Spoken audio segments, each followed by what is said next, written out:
Carl Arundel, and you're watching In Focus. Now, I'm pleased to be joined in our studio today by Farhad Ansari. He's the spokesperson and senior coordinator for the Free Babar Ahmad campaign. Babar Ahmad, for those of you who don't know, is a British detainee who has been held for the longest period without trial in the UK. My guest, Farhad Ansari, is the author of numerous reports, including British Anti-Terrorism, a Modern-Day Witch Hunt. He's also a solicitor with the Human Rights Partnership in Birmingham. Farhad Ansari, Salaam Alaikum, and welcome to Islam Channel. Wa alaikum salam. Thank you for having me. Now, before I get on to the issue of Babar's lengthy detention without trial, I'd like to look at the issues which led in March 2009 to Babar Ahmad winning an historic appeal in the High Court against the Metropolitan Police, in which he was granted damages amounting to some £60,000. I understand the court, in granting that compensation, found that officers had subjected to him, and I quote, to serious, gratuitous and prolonged attack at the hands of the police during the arrest in 2003. By any measurement, that was a significant ruling by the High Court against the Met Police, although I found it a bit shocking to discover that none of the officers had been convicted of the assault. Why do you think that was? What was your understanding of that? Well, I think to understand this, we need to go back in time and get a full picture about what happened. We go back about December 2003. This was the beginning of Babar Ahmad's case as it is known today. Middle of the night, anti-terrorism police came in from the Territorial Support Group, the TSG, who are now notorious for what they did in the G20 riots, demonstrations.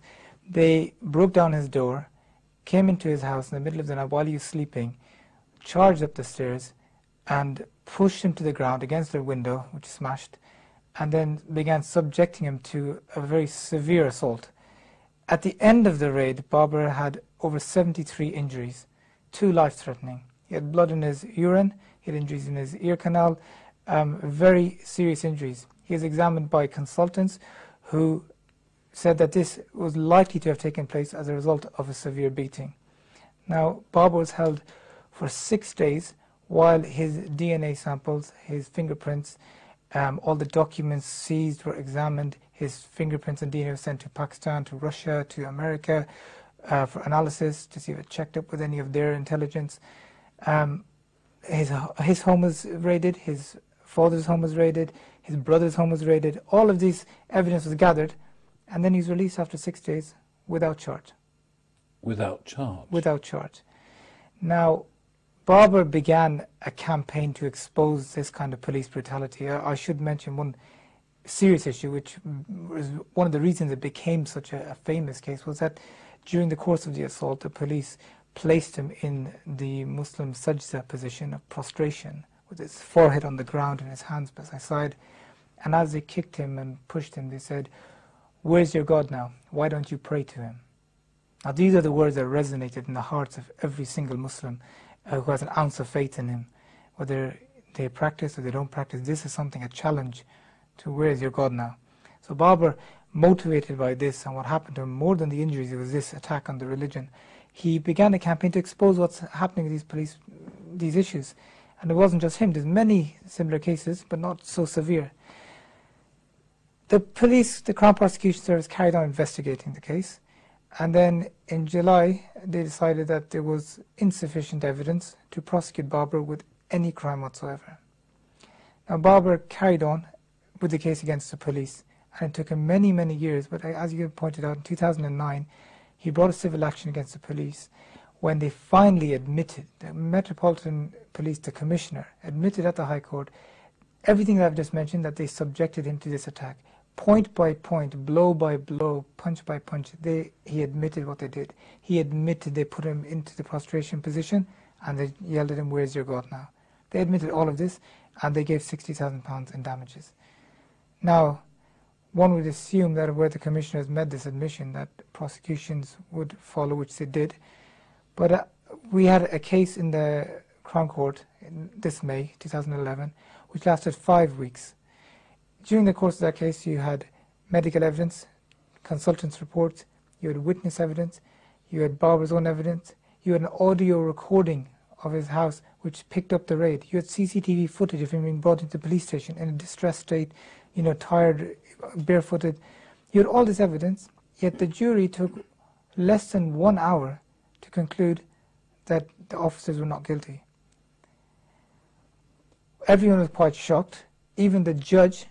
Now, the judge was privy to the things the jury weren't, such as the fact that these officers had over 70 complaints against him already by black and ethnic minorities. The jury were not allowed to hear about this.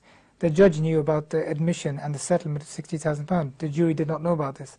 So the judge kept telling the jury, are you sure? Do you want to examine this evidence again? Do you want to see this again? And the jury, they absolutely just were adamant. Some jurors wanted to shake the hands of the officers after court. And in fact, as BBC reported, they did shake their hands. So for me, if you're asking me how could this happen, I believe personally that the atmosphere in this country has been so poisoned against anyone accused of terrorism, a Muslim accused of terrorism, that they don't stand a chance in a court. And for members of the public to find these officers guilty would be to come out of your bubble and accept that the authorities in these countries are capable of carrying out the kind of actions they did. That, to me, is why something like this happened. Well, it probably wouldn't be as shocking to hear a story like that, perhaps in Guantanamo, not now. But to hear this in the UK, it's extraordinary, by the Metropolitan Police, of all the police forces, which only a year ago has passed its 10th anniversary since the Macpherson report, where the police were found to be involved in institutional racism, and there were all sorts of promises that that was going to be cleaned up. But you're just saying that there were, against these very same police officers, over 70 other complaints from ethnic, minority and black groups for similar sort of brutal treatment. Absolutely, and one of the officers, the ringleader, PC Mark Jones, he is currently suspended again, pending another investigation into a complaint against him. So this is something that is endemic within the Metropolitan Police Force, and any officer for black ethnic minority who has served time in the police force will testify to that this is the situation in there. They came in there thinking they could change things, but in reality the atmosphere is so poisonous inside there that it's impossible to try to change things from within. So I understand there were calls for another major inquiry following this incident. Has there been any movement on that? Well, Boris Johnson did call for an investigation into the matter, because something related to the civil action, why the police settled, was that many of the officers decided at the last minute they weren't going to give evidence. Bags of internal mail containing evidence and documents relating to their previous complaints suddenly went missing prior to the hearing. So Boris Johnson called for an investigation into this, and nothing has actually concluded of that yet, but we're hoping. So is it fair to say that this whole matter has been swept under the carpet? It would seem so. Now, perhaps you could shed some light on the relationship between of the 2003 arrest and the subsequent 2004 arrest for extradition request by the US. Clearly, you'd already mentioned that there was no evidence found of any value against him, and he was released without charge after being kept for 6 days. Right. Now, that was in December 2003. So July 2004, the CPS made this decision: we're not going to prosecute him because we don't have evidence, despite having all these documents in their possession. So 2 weeks later, the US authorities suddenly put in an extradition request for Babar, claiming that he had been involved in fundraising for terrorism in Chechnya and Afghanistan in the 1990s. And a few days later, Babar was arrested. And on his way back from work, he never got home, and he was brought to prison, where he remains to this day. Now, we found out later that that same material that the CPS had stated was insufficient to prosecute Babar in this country was then sent to the Americans, and they have used that as a basis to request Babar's extradition. Are you sort of suggesting there was a collaboration between the intelligence agencies here in the UK and the US?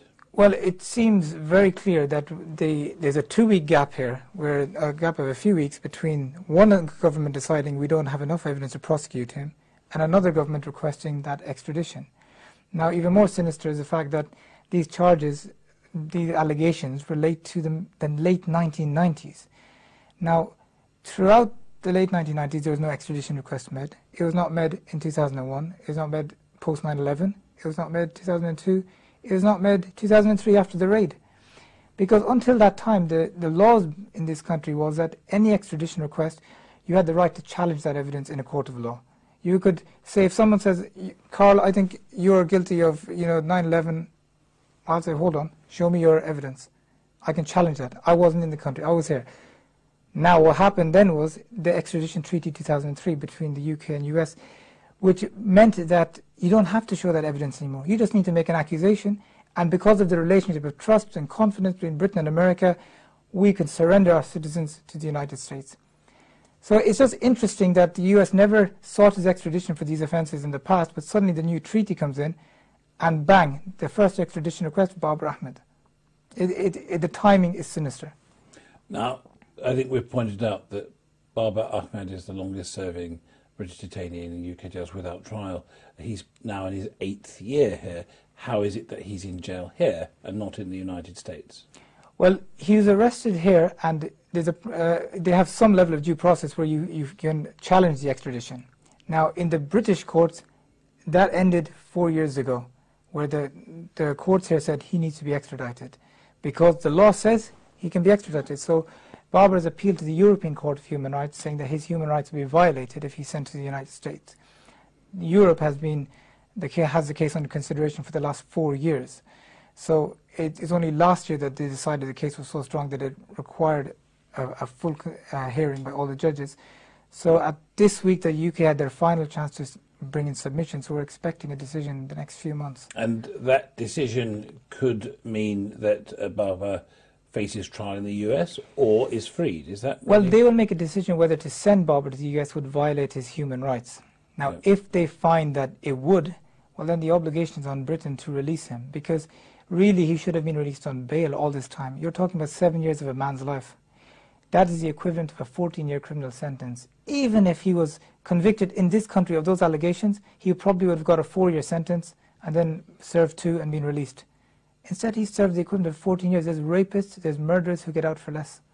Now, you've maintained in the campaign that Babar is a British citizen, that you say he's accused of crimes alleged to have occurred in the UK, and so therefore he should be tried here in the UK. But the suggestion is that some of the charges relate to his activities in Afghanistan in the 1990s. Now, what the allegations relate to is a series of websites that Babar was accused of running, which was to raise money for Mujahideen in Afghanistan and in Chechnya in the late 1990s. Now, those websites were hosted on a number of servers around the world. That's what the indictment says. For a period of a few months, one of those servers was hosted in the United States. So the United States have taken their jurisdiction from that basis, although the bulk of it was in the UK. Even Russia, who, if this is relating to Chechnya, Russia would be interested, they haven't requested its extradition. So the point is that it's a very tenuous link.